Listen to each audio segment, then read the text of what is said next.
Selamat pagi anak-anak, Bapak Ibu Guru dan teman-teman. Mari kita siapkan hati kita untuk mendengarkan sabda Tuhan dan merenungkan bacaan hari ini. Dalam nama Bapa, Putra, Roh Kudus. Amin. Allah Bapa yang Maha Baik, kami bersyukur kepadamu atas napas yang Kau berikan kepada kami. Terima kasih Bapa karena Engkau masih memberikan kami kesehatan. Sebentar lagi kami akan mendengarkan sabda-Mu. Izinkan kami untuk merenungkan sabda yang Kau berikan kepada kami dan menghayati dan melaksanakan ajaran-Mu Bapa. Semoga Injil hari ini bermanfaat dalam kehidupan kami dalam melaksanakan kegiatan kami setiap hari. Tuhan Yesus, kami serahkan ini ke dalam tangan kasih-Mu Bapa. Santo Franciscus Xaverius, doakanlah kami. Amin. Dalam Bapa, Putra, Roh Kudus. Amin. Yesus diurapi oleh perempuan berdosa. Inilah Injil Yesus Kristus menurut Santo Lukas 7 ayat 36 sampai 50.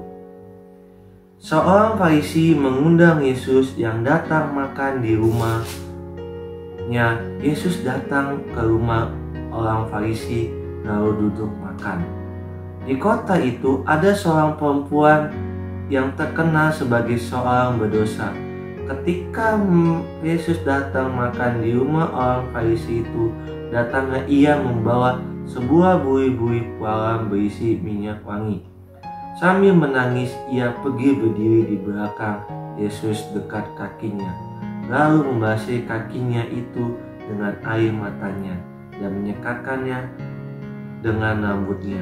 Kemudian ia mencium kakinya dan menyaki dengan minyak wangi.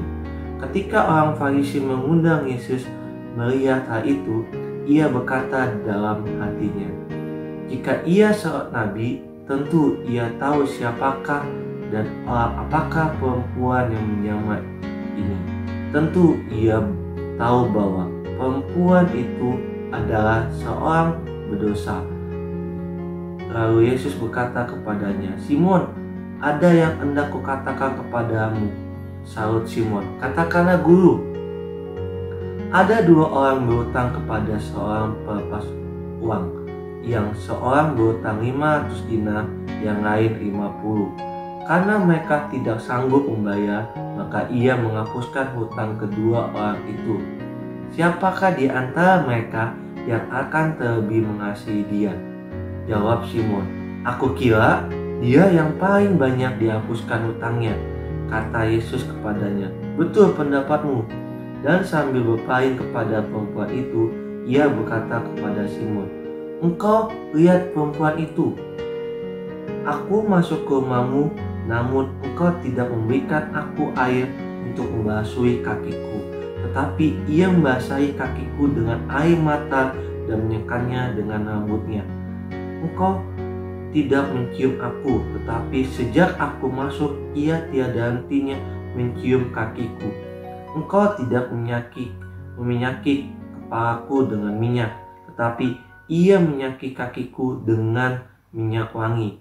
Sebab itu aku berkata kepadamu, dosanya yang banyak itu telah diampuni, sebab ia telah banyak berbuat kasih. Tetapi orang yang sedikit diampuni, sedikit juga ia berbuat kasih." Lalu ia berkata kepada perempuan itu, "Dosamu telah diampuni."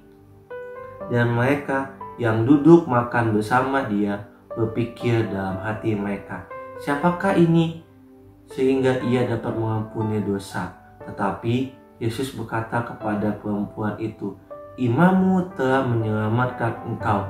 Pergilah dengan selamat." Demikianlah Injil Tuhan. Pujilah Kristus. Acara makan bersama yang dilakukan oleh Yesus pada akhirnya menjadikan sebuah drama, sebuah pertunjukan antara dua orang manusia, yaitu Simon tuan rumah dan perempuan yang orang berdosa itu. Seorang tamu terkenal karena dosanya. Sebagai tuan rumah, Simon pasti ingin menyenangkan hati Yesus dengan hidangan atau minuman yang terbaik untuk Yesus dan para pengikutnya. Sementara perempuan berdosa memang sengaja datang ke rumah Simon, bukan untuk ikut makan, namun melainkan sementara perempuan berdosa memang sengaja datang ke rumah Simon, bukan untuk makan dan minum, melainkan ingin mengalami kasih dan kesembuhan dari Yesus. Namun walaupun seorang tamu perempuan yang berdosa itu melakukan sesuatu layak tuan rumah, yakni mencium, membasuhi kaki dan minyaki kepala Yesus, sedangkan Simon lupa, sengaja tidak mencium dan membasuh kaki dan minyaki Yesus. Dosa itu mempergunakan rambutnya untuk menyeka dan membersihkan kaki Yesus. Selain itu, perempuan berdosa itu menggunakan rambutnya untuk menyeka dan membersihkan kaki Yesus. Inilah contoh tindakan. Dan melalui kisah ini, Yesus mengajak kita untuk berbuat kasih, sebab kita adalah orang berdosa, sehingga layak kalau kita pun banyak berbuat kasih, termasuk di tengah pandemi virus corona.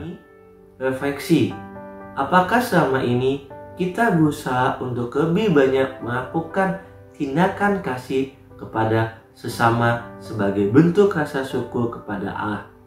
Kita berdoa ya kita. Tuhan Yesus Kristus, Engkau menghendaki kami supaya tiada henti-hentinya kami melakukan banyak tindakan kasih kepada sesama kami, sebab kami sendiri telah mengalami banyak kasih dan kebaikan-Mu.